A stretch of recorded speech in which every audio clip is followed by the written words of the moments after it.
guys, can anyone here explain to me what is chemical engineering? Chemical engineering is a branch of engineering that uses principles of chemistry, applied physics, life sciences, applied mathematics, and economics to efficiently use, produce, transform, and transport chemicals, materials, and energy.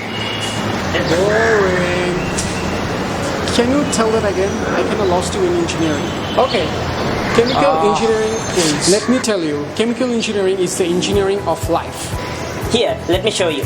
Let's consider this typical guy. He wakes up now because his blood contains too much carbon dioxide. To expel that and to inhale oxygen, he yawns. Mass balance, chemical engineering. He goes to brush his teeth, toothpaste, and non-Newtonian fluid, prepared chemically and involves abrasives, minerals, and surfactants that are manufactured in chemical industries through the principles of chemical engineering.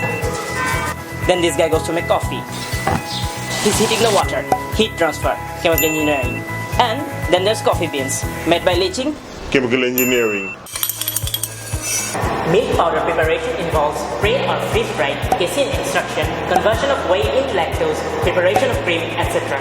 All these involve chemical engineering operations. Hey, now he's eating breakfast. Cooking of this food involved a lot of heat transfer and mass transfer, CHE.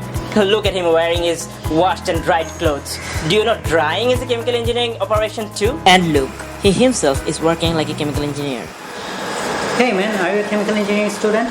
Yes. Tell us one of its significant applications. Water treatment? Wow, chemical engineering works in water treatment too? Water treatment is of two major types: surface or groundwater treatment and wastewater treatment. The wastewater treatment has two parts, water treatment and sludge treatment. Firstly, in pre-treatment, sludges are removed by using grit chambers and such. Then primary treatment. Here a clarifier is used which removes the solids of size range 10 micrometer by using the concept of settling velocity, the velocity at which solid settles. Now secondary treatment. Here aeration basin is used. This uses the same concept as the dissolved air flotation technique which will be described in the surface water treatment. In this process, large amount of bacteria is also added to the water to remove the dissolved biological compounds in the water. The next is secondary clarifiers, and then disinfection is done in the same way as the surface water treatment which will be described later, and thus the water becomes safe to use. Let's talk about the surface water treatment. We start out by adding sulfuric acid to the water. It lowers the pH, which helps in disinfection and coagulation. For coagulation, ferric chloride is added to the mix, which neutralizes the charged colloids to help form clumps. Coagulation is the process of forming clumps of colloid so that they can be easily separated. Then comes flocculation. This just means stirring the water to form bigger clumps. Then sedimentation. Here we use a stream of water supersaturated with air.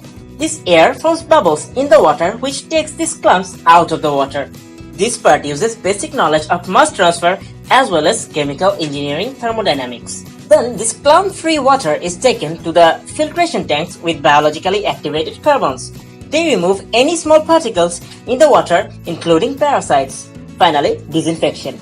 Disinfection may be done by adding chlorine, ozone, or by using UV ray. Sometimes all three are used together. And then sodium hydroxide is added to bring back the pH of the water. But for health and safety purposes, fluoride as well as orthophosphates may be added. This water may then be supplied to households and industries. Here you can see the whole process in a diagram. All these chemical processes may pose a few risks to the safety of the people working there. Those are mitigated by wearing some cool gears like safety glasses, face shield, protective hood, etc. A chemical engineer is someone who knows enough physics to confuse a chemist, enough chemistry to confuse a physicist, and enough mathematics to confuse him or herself. From potato chips to computer chips, everywhere we need chemical engineering. Still think chemical engineers are just glorified plumbers? They don't just allow life to be good, they also need to be safe. They know what health hazards can be caused by chemicals in cosmetics and pharmaceuticals more than any other engineers. They are the ones minimizing pollution. I would say that chemical engineers understand how Mother Nature works and they manipulate her to produce products that benefit mankind. Whether the plants are squeezing toothpaste into little tubes, making 1,000 chocolate candies a minute, or burning coal to power the city, you need a chemical engineer to figure out the best way to do it. That's why be a chemical engineer. Make your life on Earth meaningful and worthwhile by serving mankind.